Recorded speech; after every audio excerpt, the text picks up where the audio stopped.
The clock on the wall in internal affairs had stopped at 4:17, the second hand frozen like it refused to move past that moment. Captain Denise Carter sat in the plastic chair opposite the empty desk, wrists resting on her knees, skin still marked with faint red rings where the cuffs had bitten in. Through the closed door, she could hear it. Muffled shouting, the frantic burst of camera shutters, the low rumble of reporters saying her name into microphones. Somewhere in that noise, the words repeated over and over, each time like a slap. Black woman arrested for shoplifting. No one said off-duty police captain. No one said 20 years of service. Footsteps passed the frosted glass. She saw shadows hesitate, then keep going. Officers she had mentored, eaten with, laughed with, now suddenly very interested in walking by without looking in. The same building where she had built her career felt like it was pushing her out, inch by inch. Her phone buzzed for the 100th time.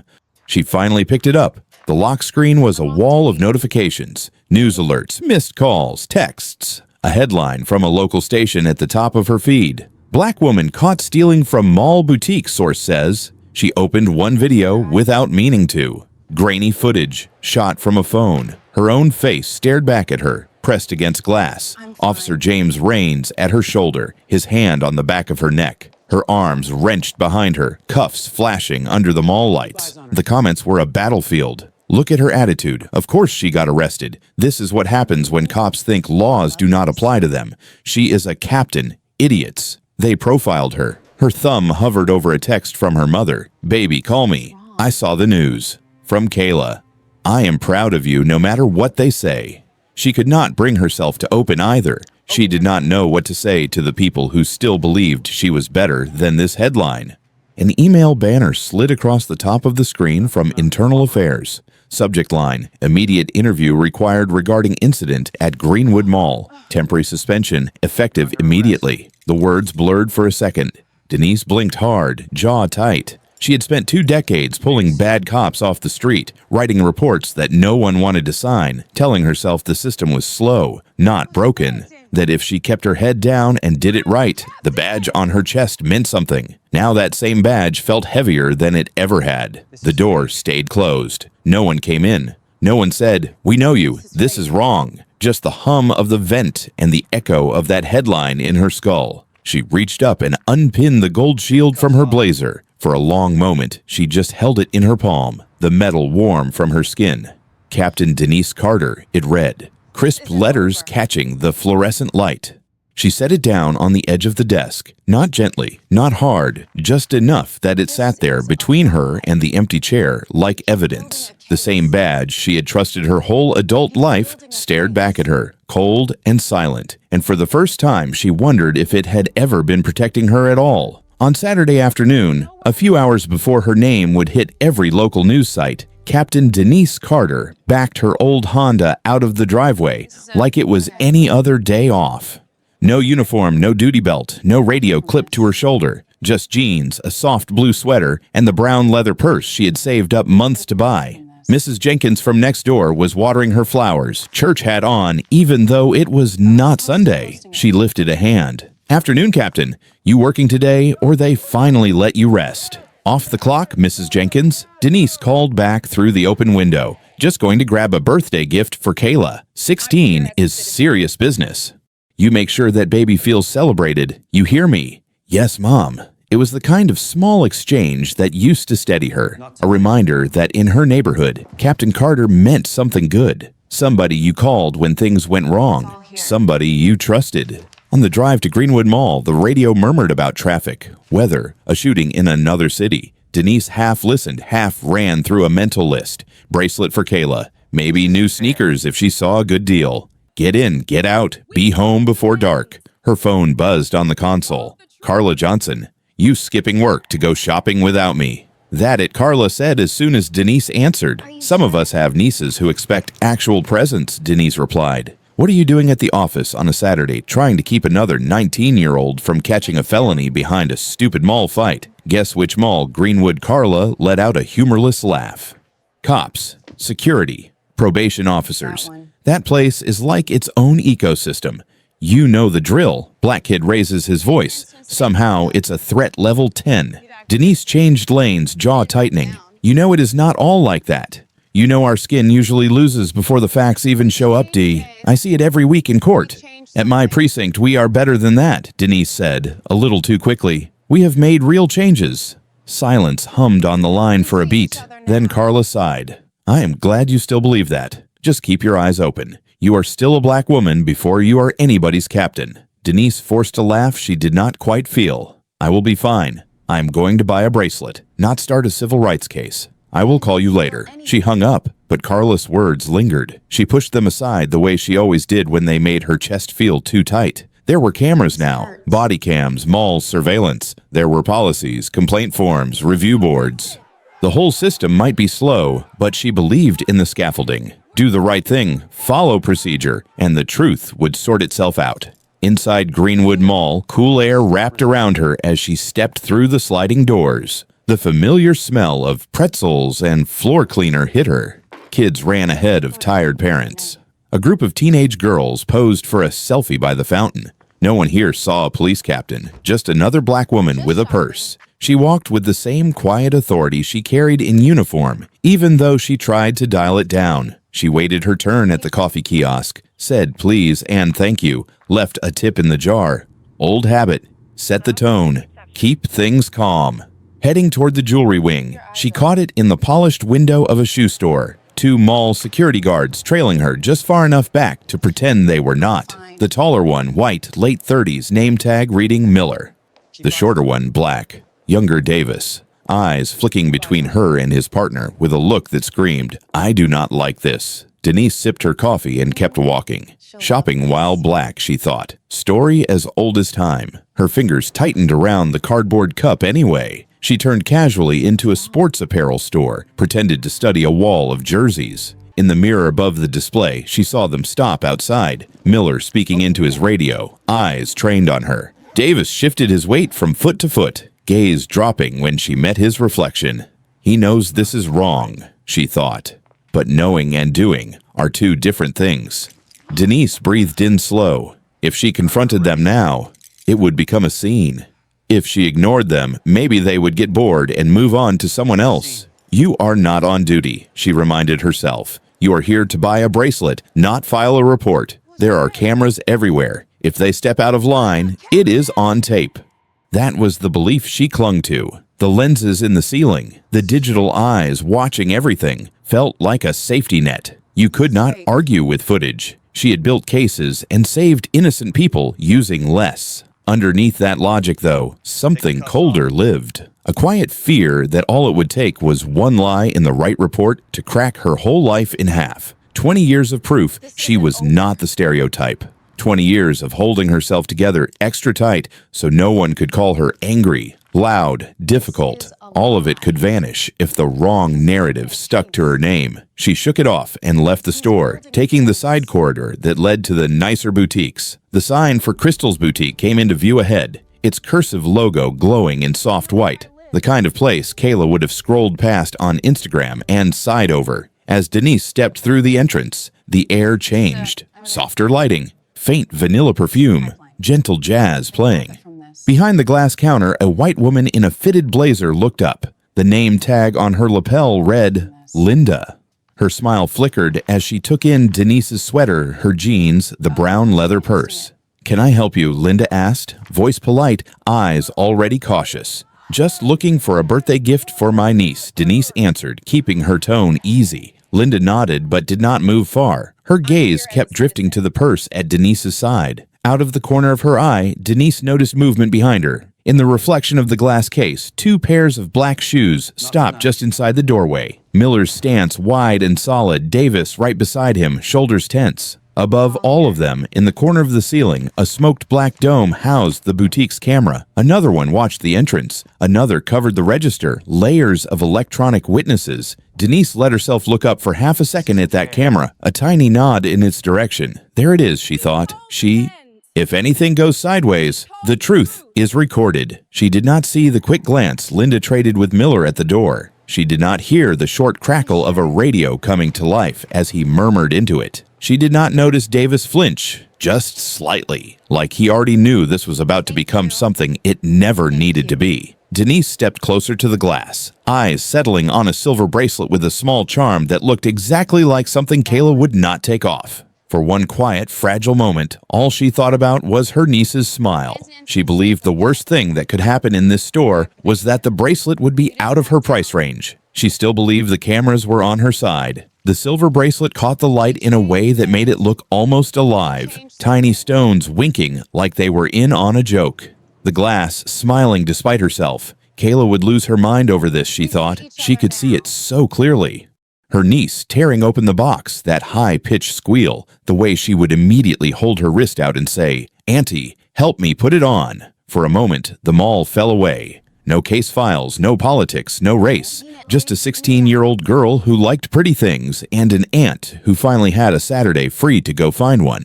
"Excuse me," Linda's voice landed sharp right behind her ear. Denise straightened, expecting a sales pitch, maybe a careful offer to open the case. When Denise turned, Linda was closer than before. Too close. Her lips were tight, eyes flicking from Denise's face to the brown leather purse at her side. The fake politeness from earlier had hardened into something else. "A piece is missing from this case," Linda said. "I need to see inside your bag." The words dropped into the boutique and sucked the sound out with them. The jazz music kept playing, but it suddenly felt far away, like it was coming from another room. A woman near the back froze with a necklace in her hand. A couple by the sunglasses display went quiet mid-conversation. Denise's heart gave one heavy thud in her chest. She felt every pair of eyes in the store slide toward her. "I am sorry," what she asked, keeping her voice level. Linda's chin lifted. "A bracelet is missing. You've been standing at this case the whole time. I saw you slip something into your purse." Denise blinked. Her hand had not gone anywhere near the bag since she walked in. She knew that with the same certainty she knew her own name. Cops noticed their hands. It was automatic. "I have not touched anything except the bracelet you showed me," she said slowly. "You know that." At the entrance, two shadows filled the doorway. In the reflection of the glass, Denise saw Miller and Davis step fully into the boutique. They did not browse. They just stood there, big bodies blocking the exit without technically closing it off. Miller's hand rested casually near his radio. Davis's eyes found hers for half a second, and in that half second she saw something like apology flit across his face before he looked away. Linda took a small step back, as if to give Denise room, but her tone got louder, projecting for anyone within earshot. "For store policy, we need to check bags when merchandise goes missing. If you did not take anything, you should not mind showing me." The shame hit before the anger did, hot and choking. Denise could feel heat rising up her neck, settling in her cheeks. She had been in rooms with murder suspects and kept her pulse steady, but standing in a boutique being talked about like a petty thief made her feel 12 years old again, accused of something she did not do because she was the only black girl in the room. She became aware of the purse against her hip, as if for the first time, heavy and incriminating just by existing. "Mom," Denise said slowly, "I understand you have policies, but you do not have the right to search my personal property just because I am standing near your case." Miller cleared his throat and stepped closer, the authority in his stride practiced and loud. "Mall security, ma'am," he announced, as if anyone could mistake him for anything else in that uniform.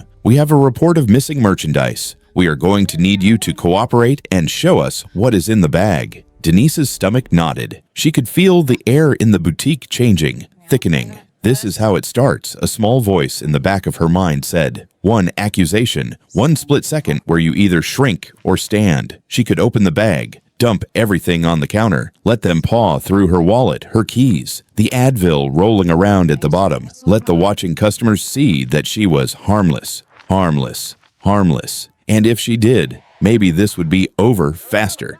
Maybe the heat in her face would cool, and everyone would go back to pretending they did not just watch this play out. Or she could pull her badge from her pocket, let the gold catch the light, watch Linda's face drain, watch Miller stumble over an apology, use the weight of her rank to slam this moment shut. She knew exactly how that would look. The black cop flexing on the shop girl, the captain throwing her title around to get special treatment.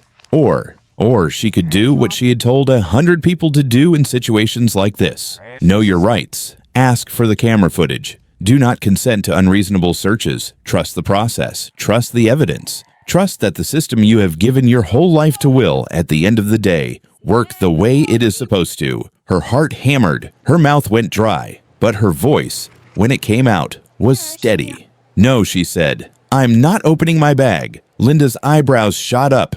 "Excuse me." "You have cameras," Denise continued, nodding toward the dark dome in the ceiling. "Several of them. If something is missing, pull the footage. It will show I did not take anything." The couple near the sunglasses exchange a look. One of them lifted a phone just slightly, not enough to be obvious, but enough for Denise to notice the camera pointed their way. "So you are refusing to cooperate," Linda said, louder now. "I am refusing an unlawful search of my personal property," Denise answered. Her palms were damp. She curled her fingers into her sweater to stop them from shaking. "Check your cameras. That is what they are there for." Behind Linda, Miller's face had changed. There was a familiar hardness there now, the kind Denise had seen too many times on cops who did not like being told no. "Last chance, ma'am," he said, stepping close enough that the smell of his aftershave cut through the vanilla in the air. "Open the bag, or things get complicated." Denise held his gaze. In another context, in another hallway, she outranked him by a mile. Here, in this moment, in this skin, none of that mattered. "You do not have probable cause," she said quietly. "You have a stereotype and a feeling. That is not enough. I am not opening my bag." The room tightened. Miller's jaw flexed. Davis shifted his weight again, torn between two obligations twisting inside him. Linda crossed her arms, looking oddly satisfied, like Denise had just walked into the ending Linda wanted all along. "Fine," Miller snapped. He grabbed his radio, pressing it to his shoulder. "Code 10 at Crystal's boutique," he said, eyes never leaving Denise. Suspect refusing to comply. Request police response. Somewhere outside the boutique, scanners crackled to life. Somewhere in the building, an officer started walking toward them, already primed with a story. Denise did not move. Her pulse roared in her ears, but her spine stayed straight. Above her, the camera dome reflected a tiny warped image of the scene below. A black woman standing tall, a purse at her side, two guards closing in, a manager watching like a hawk. For years, she had believed lenses like that were her allies, silent witnesses that could not be bullied or bribed. She did not know yet that within an hour, those same eyes would be used to twist the story of this moment, that her refusal to be humiliated would be rewritten as defiance, as aggression, as threat. Right now, all she knew was that she had chosen not to bow her head, and the line she had just crossed did not feel hypothetical anymore. It felt very, very real. The first sign that backup had arrived was the change in the room. A subtle shift in how people held themselves, the way heads turned toward the doorway. Denise felt it before she saw him. Officer James Raines filled the entrance like he owned the air in it. Tall, broad-shouldered, uniform crisp, one hand planted on his duty belt just a little too close to his gun. His voice reached the back of the boutique before he did. "What do we got?" Linda pointed at Denise like she was pointing at a leaking pipe. "She will not let us check the bag." I saw her take a bracelet, a silver one. "It is missing from the case." Raines looked her up and down slow, eyes dragging from her sweater to her jeans to the purse. Denise saw it happen the instant he settled on a version of her that matched whatever story he liked to tell himself. "Mom," he said, stepping in close, his tone already edged with annoyance. "Is there a reason you are refusing a simple bag check?" "There is a reason I am refusing an unlawful search," Denise answered. "You have cameras. Pull the footage. It will show I did not take anything." Raines gave a humorless chuckle, glancing over his shoulder at Miller. "She is already lawyering up, huh?" "I am not lawyering up. I am telling you to use the tools you have instead of jumping straight to accusing your only black customer," Denise said, keeping her voice even. Phones were out now, not even pretending to be subtle. A teenage girl near the doorway held hers at chest height, red recording light on. Someone whispered, "Just watch. This is about to get crazy." Rain stepped closer, so close she could see the faint razor burn on his jaw. "Listen," he said quietly enough that only she could hear, while still performing for the room. "You can cooperate and this stays simple, or you can keep giving me attitude and see where that gets you." "I am not giving you attitude, officer. I am asserting my rights. I have done nothing wrong. Check the video." His jaw tightened. Wrong answer. Before she could register the movement, his hand closed around her wrist. Not a guiding touch, but a grab. Fingers like a clamp. He spun her toward the front window, her shoulder connecting with the cold glass. The impact knocked the breath out of her for a second. "Hey," somebody muttered. "Excuse me," Denise gasped, forcing air back into her lungs. "Officer, that is not necessary. Stop resisting." Rains barked loud enough for the whole store to hear. She was not resisting. Her body had gone instinctively rigid, every muscle tight with shock and humiliation, but she was not pulling away. That did not matter. He wrenched her arms behind her back in one swift practice motion. Metal bit into her skin, the cuffs clicking tighter than they needed to. "You are under arrest for theft and failure to comply," he announced, like he was on a stage. A child near the sunglasses rack started crying. Someone at the back of the boutique said, "This is too much." Another voice snapped back, "She should have just opened the bag." Denise's fear did not hit as fear for her body. She had been in worse physical danger in dark alleys, in stairwells with suspects twice her size.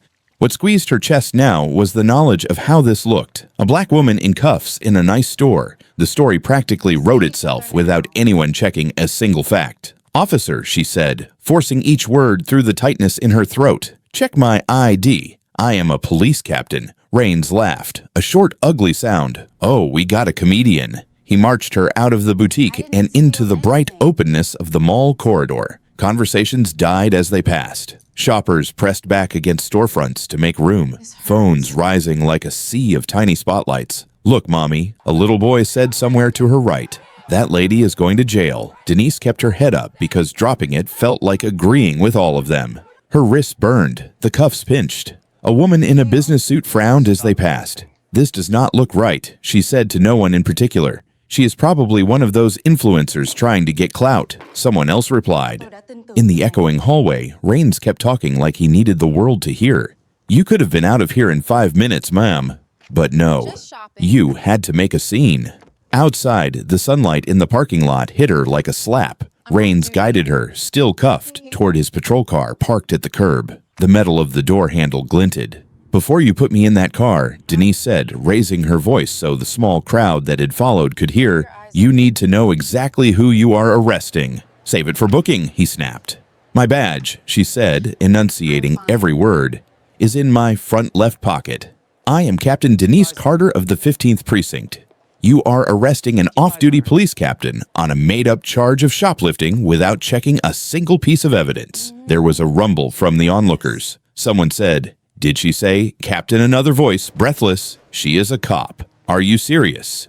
Rains hesitated just for a fraction of a second, then shoved his hand into her pocket. He pulled out the badge, the gold shield catching the afternoon light. For a heartbeat, the parking lot went silent. Then he barked a laugh, too loud, too forced. "This is fake." He held it up like a prop. "Add impersonating an officer to the list," he called to Miller, who had followed them out. "You're kidding me." A young man near the back shouted, "I know who she is. That is Captain Carter. She came to our school last year." "Yeah," another woman added, voice rising. "I have seen her on the news talking about community policing. That is her." Denise could feel the cracks forming in the story Rains was trying to sell, but none of the people stepping closer had badges. They had only outrage and phones. No one crossed the invisible line between watching and intervening. "Every second of this is being recorded, officer," she said, meeting his eyes. "Every word you are saying, every choice you are making." He did not look away, but something flickered in his gaze. Sweat had gathered at his hairline. A new voice cut through the noise. "What in the world is going on out here?" Sergeant Robert Watkins strode across the lot, his tie askew like he had left his desk in a hurry. He took in the scene quickly. The crowd, the raised phones, Denise in cuffs, Rains holding her badge. "Officer Rains," he said, every syllable sharp. "Why is Captain Carter in handcuffs in a mall parking lot for the first time since he walked into the boutique?" Rains looked thrown. "Sergeant, I responded to a theft call. She refused to comply, and she claims this badge is hers." Watkins's gaze dropped to the shield in Rains's hand, then to Denise's face. Recognition flared. So did something like anger. "That is because it is hers," he said flatly. "Captain Denise Carter, your commanding officer's commanding officer." A murmur rolled through the crowd. A few people cursed under their breath. One person near the front whispered, "I knew this felt wrong." Watkins stepped closer, his voice low now, but no less firm. "Take those cuffs off her, right now." Rains swallowed, color flooding his face. For a second, he looked like he might argue. Then the weight of the watching eyes and the phone cameras seemed to land on his shoulders all at once. His hands shook just enough for Denise to feel it as he unlocked the cuffs. Her wrists throbbed as the metal came free. She rubbed them automatically, staring down at the red marks already blooming on her brown skin. Evidence that would fade from her body long before it faded from those videos. "You and I will be talking about this," Watkins said to Raines, then turned to Denise, voice softening. "You okay, Captain?" She nodded, though okay was nowhere near what she felt. Humiliated, exposed, cracked open. She could feel the crowd's eyes on her, curiosity and pity, and something like awe, all mixed together. Across the lot, a teenager lowered her phone, screen still recording. Another person was already typing furiously, probably adding captions, hitting upload. The cuffs were off, but Denise knew better than to think that meant she was free. What had just happened would not stop at this parking lot. It would travel and twist and grow. Somewhere, an algorithm was already pushing the first clip of her pressed against that glass to a stranger's screen. Her name was not in the story yet. Only her face, only her skin, only the words "black woman arrested for shoplifting." That night, Denise sat in the glow of her living room laptop, the house too quiet around her. The adrenaline from the mall had burned off hours ago, leaving something heavier in its place. Her inbox blinked with new mail. One subject line caught her eye. Incident Report 2T123487, Officer J. Raines. She clicked it open. The report appeared in neat black text, cold and official. Subject became combative upon contact. Refused lawful directives, raised her voice, advanced on officers in an aggressive manner, attempted to pull away when placed under arrest. Crowd began to form. Situation escalated due to subject's hostile behavior. Denise read the sentences twice, then a third time, each word tightening her chest. Hostile, aggressive, combative. It was the stereotype she had spent her career disproving, now written into the record by someone with a badge. Her eyes moved to the address line. CC Internal Affairs Division, Chief Larkin, Police Union Rep. Someone had made sure the right people saw this before she even got home. Her phone buzzed on the coffee table. A news alert popped up. Viral video raises questions after Greenwood Mall arrest. The thumbnail was a still frame of her face pressed against the glass. She closed the laptop, suddenly nauseous. 30 minutes later, the dining room table was covered in white takeout boxes. The smell of fried rice and orange chicken tried but failed to make the room feel normal. Carla sat across from her, dark curls pulled into a messy bun, suit jacket thrown over a chair. "So he really wrote that," Carla said, flipping through the printed report Denise had handed her. Combative, aggressive, attacked officers. She let the pages fall back to the table. "He is building a case." "It is a lie," Denise said. "I did not raise my voice until he slammed me into the glass. I never tried to pull away." "I know that," Carla replied. "The problem is, on paper, this reads like every other case I see. Black defendant, disorderly, resisting arrest, assault on an officer." Juries have heard this song so many times they hum along without thinking. Denise pushed lo mein around her plate without eating. IA is already on it. Suspended pending investigation. He moves fast when covering himself. Carla nodded toward the report. This gives them what they need if they decide you are a problem they want gone. They can push you into early retirement, quietly tarnish your record, all from a mall trip. A bitter laugh caught in Denise's throat. "All I wanted was a bracelet." Carla reached into her bag and pulled out a thin folder. "There is something else you need to see." Inside were copies of case summaries, 6 or 7 of them, names she did not recognize. All black, all arrested at or near Greenwood Mall in the past year. "Look at the charges," Carla said. "Same pattern, shoplifting, disorderly, resisting, sometimes assault on an officer. And look at whose name keeps showing up. Raines, Martinez, Cooper." Denise felt a chill. A cluster of familiar uniforms orbiting the same location. "I only see these when people fight the charges," Carla said quietly. "Many just plead out and go on probation because they are scared." "Probation with who?" Denise asked. Carla flipped to the last page. "Private contractor, New Horizon Supervision Services. They get paid monthly fees from each person on their list.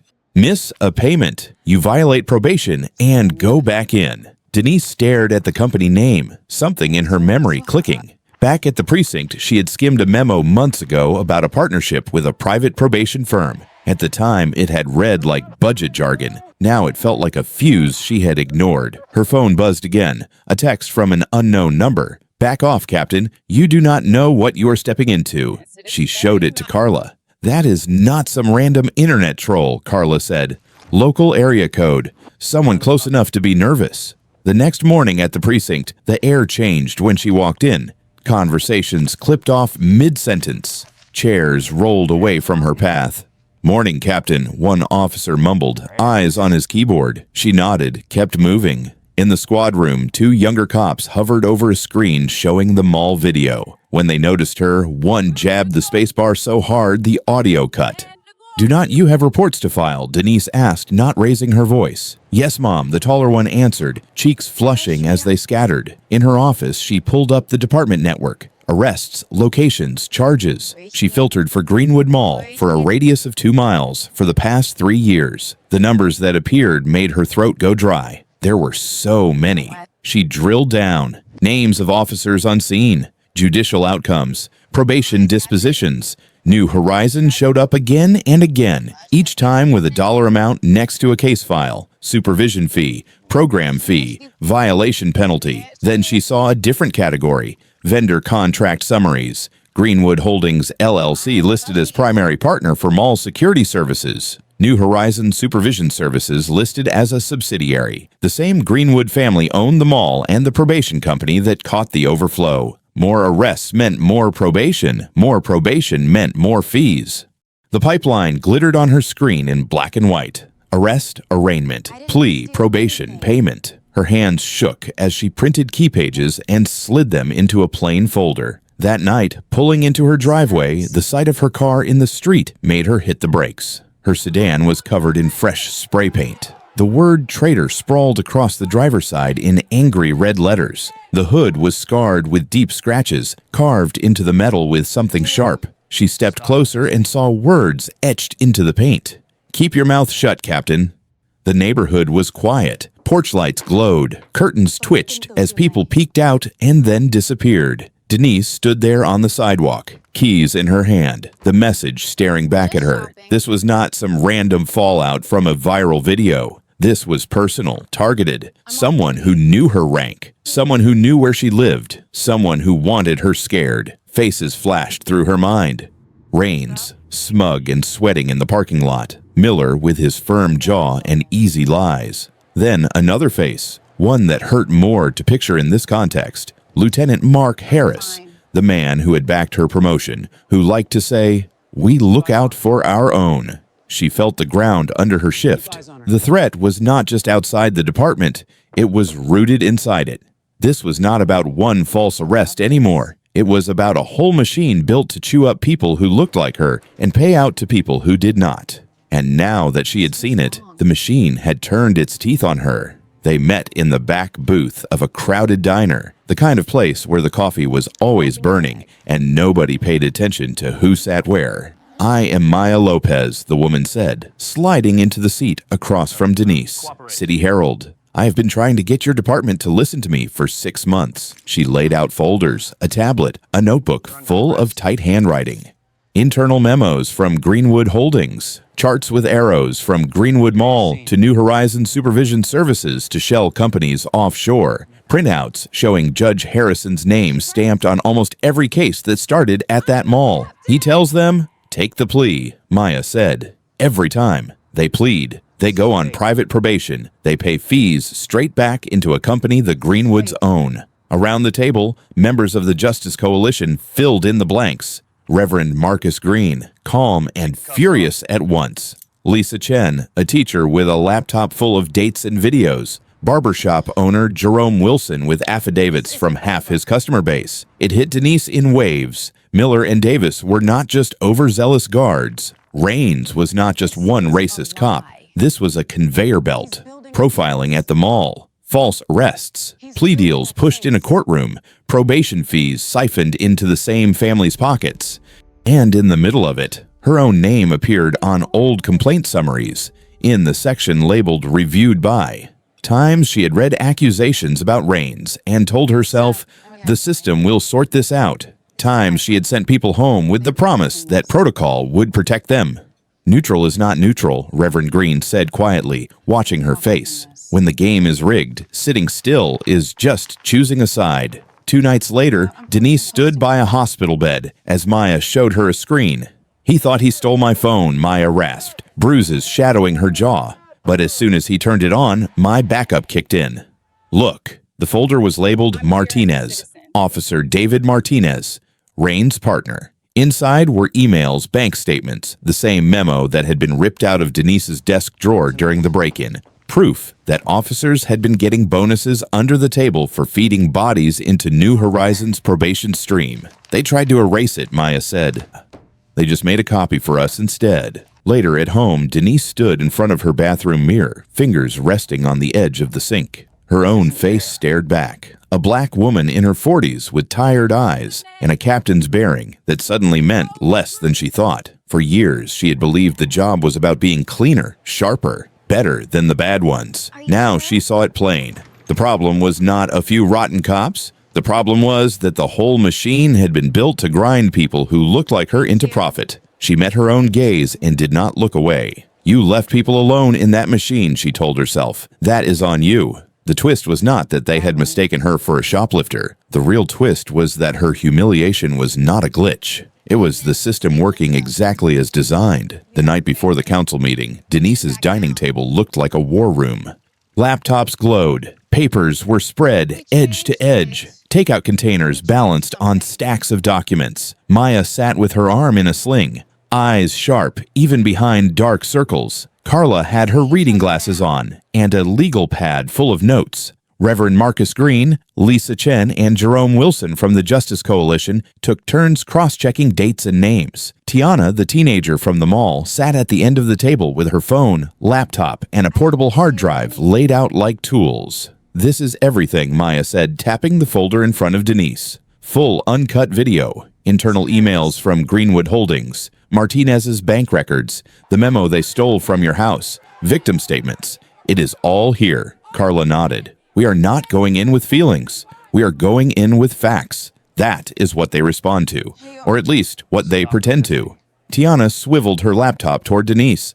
"I cut together a simple version of the video. No dramatic music, no commentary. Oh, just what happened, including the part where Rains talks to Linda before you even walk in. People need to see him set it up." Denise watched the screen. Rains entering the mall long before the call, leaning in to whisper to Linda. Miller and Davis positioning themselves. Then her walking in, just a woman in a blue sweater looking for a bracelet, completely unaware she was already cast in their script. "You sure you want to post that before the meeting?" Carla asked Tiana. "Once it is out, there is no putting it back in the box." "Good," Tiana said. "That is the point. If we wait, they get to control the narrative again." "Tiana is right," Maya added. "The video will light the match. Your testimony and the documents will be the explosion." Denise sat back for a moment, letting the voices wash over her. In 20 years, this was the first time she had seen so many people at the same table, fighting in the same direction. Not in a briefing room, not in uniform, in her house, at her table. "Do it," she told Tiana. An hour before the meeting, enough time for it to spread, not enough time for them to bury it.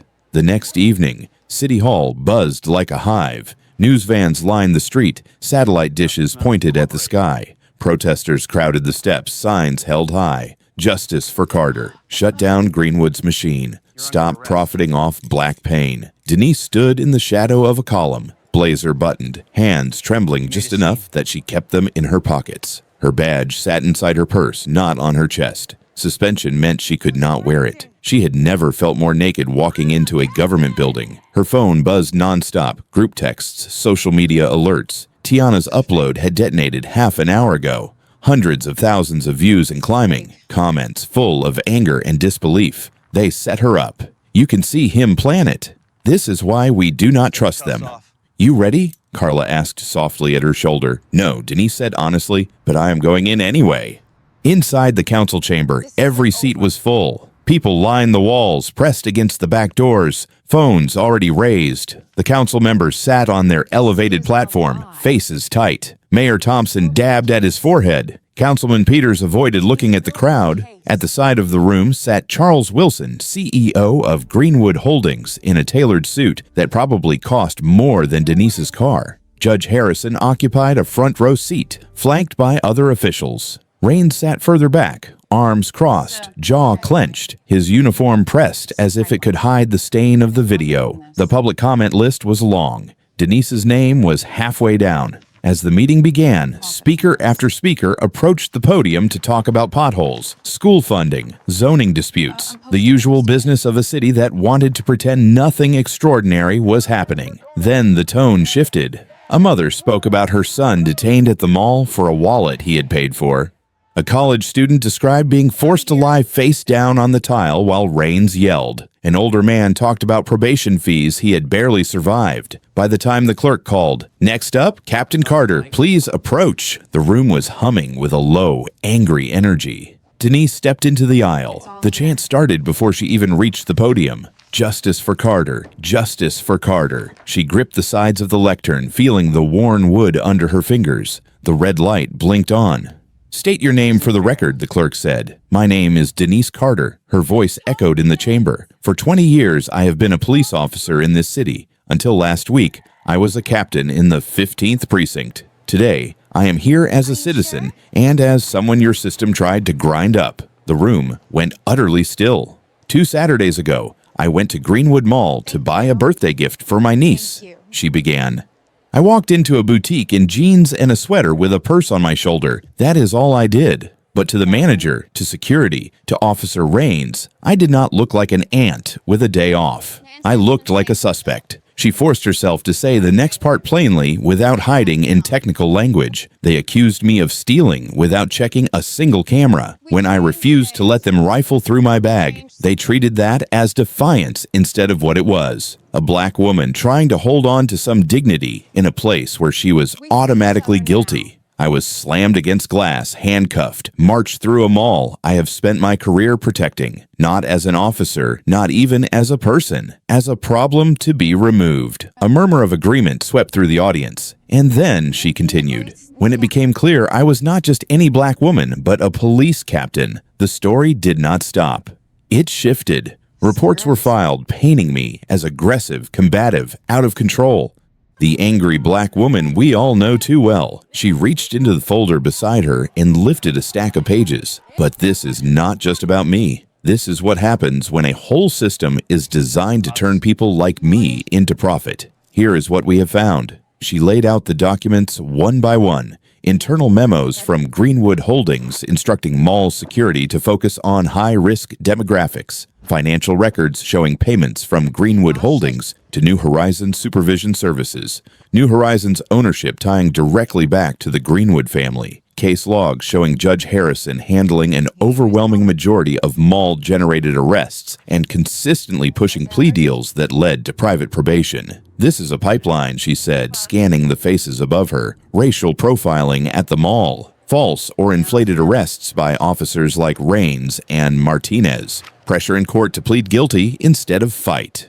Probation through a private company that charges monthly fees, class fees, violation fees. Every step puts money back into the same pockets." Councilman Peters shifted uncomfortably. Charles Wilson's jaw clenched. Judge Harrison's expression finally cracked. Denise held up one last document, and when I started to pull on this thread, my car was vandalized. My home was broken into. Evidence was stolen. The reporter helping me was attacked in a parking lot. This is not negligence. This is a criminal enterprise. Movement in the back of the room drew her eye. Raines was on his feet, face red, fists clenched. "This is slander," he yelled. "She is lying. She is just mad she got caught." He stepped into the aisle, moving toward the podium with the familiar swagger that had preceded so many bad decisions. "Captain Carter, you are under arrest for making false statements and interfering with an investigation," he barked, reaching for his cuffs. 2 uniformed officers Denise recognized stepped in front of him, Officer Chen and Officer Rodriguez. They did not look at her. They kept their eyes on Raines. "No, sir," Chen said. "That is not happening. "Get out of my way," Raines snapped. "That is an order." Rodriguez shook his head. "We have seen the video. We have seen the files. We are not arresting her. Not tonight." The room erupted into shouts, gasps, phones shooting up to catch every second. For the first time, Raines looked like a man realizing the ground had shifted under him. From the back of the chamber, a woman in a dark suit moved forward, flashing a badge that did not belong to the local department. "Patricia Walsh, state attorney," she announced. "Captain Carter, may I see those documents?" Denise handed over the folder. Walsh flipped through it quickly, her expression hardening. "Effective immediately," Walsh said, raising her voice so the microphones picked it up. "My office is opening a criminal investigation into the relationship between Greenwood Holdings, New Horizons Supervision Services, and members of this city's law enforcement and judiciary." She turned to Raines. "Officer James Raines, based on the evidence presented and the ongoing threat to public safety, you are under arrest for falsifying reports, abuse of authority, and conspiracy." The cuff snapped around his wrist this time. For a brief, surreal moment, Denise watched the man who had paraded her through a mall, now led through a crowd of his own peers. Cameras pointed at his bowed head. Reporters surged toward Charles Wilson. State investigators blocked him, guiding him and Judge Harrison toward a side door. Mayor Thompson tried to bang his gavel back into relevance. The sound was swallowed by the roar of the room. Later, on the steps of City Hall, the air felt charged and raw. Lights from news vans bathed the crowd in white. Reporters tried to form neat circles around whoever looked important. The protesters did not care about neat. When Denise appeared at the top of the steps, the chant rose up immediately. "Justice for Carter! Justice for Carter!" She stopped just outside the heavy doors and turned to face them. Faces she did not know. People who had watched her humiliation on their phones and still chosen to show up for her anyway. Kids on their parents' shoulders, elders leaning on canes, teenagers in hoodies, office workers in their Thursday best. She was not up there in uniform. There was no badge on her chest, no department behind her, no illusion that she would ever sit comfortably in those halls again. The chief would never forgive this. Promotions were finished. She would be the warning whispered to any officer who thought about stepping out of line. But standing there, with the city calling her name, not as an officer, but as a person who told the truth anyway, she realized something quiet and enormous. The building behind her had never been her home.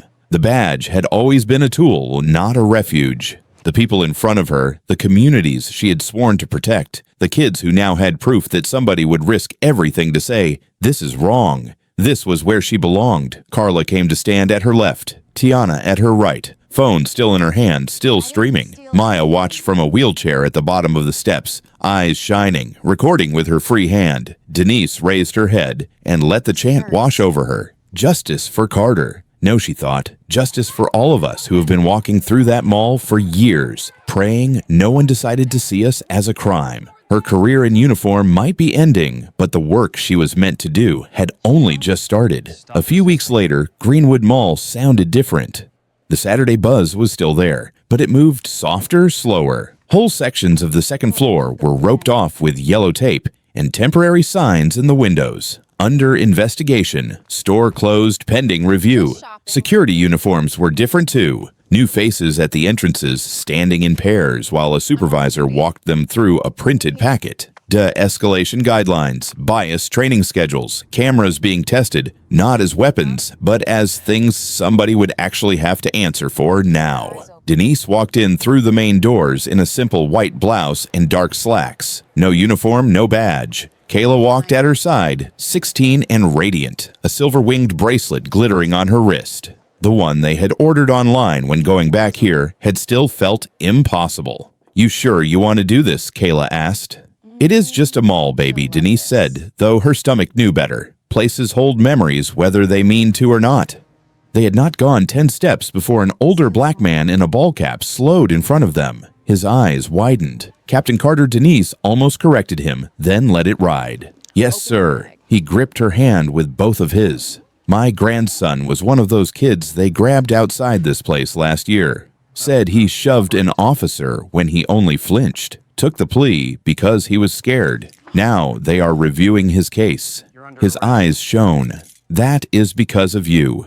Behind him, a Latina woman with a toddler on her hip stepped forward. "I was on that probation," she said quietly. New Horizon took every spare dollar I had for 2 years. They just called me yesterday. They are dismissing it, wiping my record. I just wanted to say thank you before I believed it was real." Denise swallowed hard. "I did not do this alone." "Yeah, but you went first," the woman said. "That matters." As they moved deeper into the mall, people kept coming. A cashier who had filmed from behind her register. A janitor who had watched Rains harass teenagers for years, scared to say anything until now. Some simply nodded from a distance, eyes soft with a recognition that went deeper than the news cycle. In front of Crystal's boutique, Denise stopped. The logo was the same, but the inside had shifted. The atmosphere was lighter, almost sheepish, like a room that had finally been aired out. Behind the counter stood a young black woman with braids pulled into a bun, name tag reading NIA. When she saw Denise, her eyes went wide. "Welcome in," she started, then realized who she was looking at. Oh my God. "You are just looking for a bracelet," Denise said gently. Nia smiled, nervous and proud at the same time. "We have been expecting you. I mean, not literally, but we all said, if she ever comes back, we are going to treat her right. Linda is gone, by the way. Corporate did not even try to fight that one." "Good," Kayla muttered. They walked to the same case as before. The silver bracelet with the charm was gone, long sold out, but a nearly identical one sat in its place. Updated design, same bright simplicity. "That one," Denise said. Kayla blinked. "Auntie, you already got me." "This is not for you," Denise said, smiling. "Well, it is not only for you, it is for that Saturday. The one they tried to steal from us. We are taking it back." As Nia unlocked the case, Kayla watched her aunt, eyes full. "You know they really tried to break you, right?" she said quietly. Denise glanced at her. "They dragged you through a mall. They tried to wreck your name. They trashed your car. They thought you would crawl away and disappear," Kayla said. "Instead, you broke them open." The words landed somewhere deep, in a place Denise had not let herself touch, while meetings and hearings and interviews spun around her. "They paid," Kayla went on. "Maybe not all the way yet, but people see them now. That is because you would not shut up."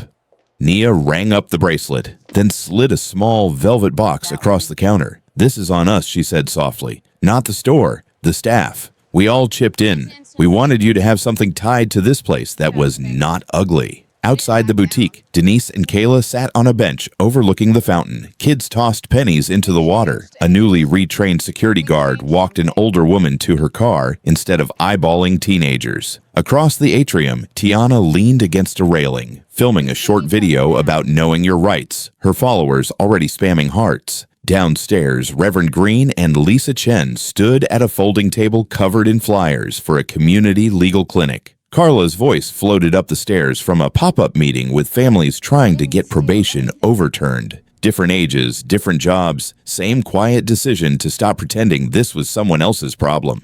For the first time since that day, Denise let herself sit still, long enough for the bigger truth to catch up to her. The arrest had not come to punish her for a bracelet she never took. It had come to reveal who she was inside a system she had spent years trying to believe in, and who that system had really been all along. Consequences do not arrive on schedule or with clean edges. They slam into your life in a mall boutique or a city hall or a quiet dining room at midnight, and they ask you one blunt question: whose side are you on? The badge had never made her honest. The badge had just given her a choice about how much of herself she was willing to spend. Beside her, Kayla rested her head on Denise's shoulder. "You think it is over now?" Kayla asked. "No," Denise said, "but I think we are finally telling the right story." The camera in the corner of the ceiling watched them sit there, aunt and niece, survivor and witness. This time, Denise did not look up at it for protection. She did not need it. She had people for that now. In the end, it was not the false arrest that defined her life. It was the moment she stopped protecting the system that tried to erase her and started protecting the truth it was built to hide. If this story hit a nerve for you, do not let it stop when the video ends. Share it with someone who needs to hear it, leave a comment about where you are watching from, and make sure you subscribe so you do not miss the next story. Because every time we listen, speak up and stay, we make it a little harder for injustice to hide in plain sight.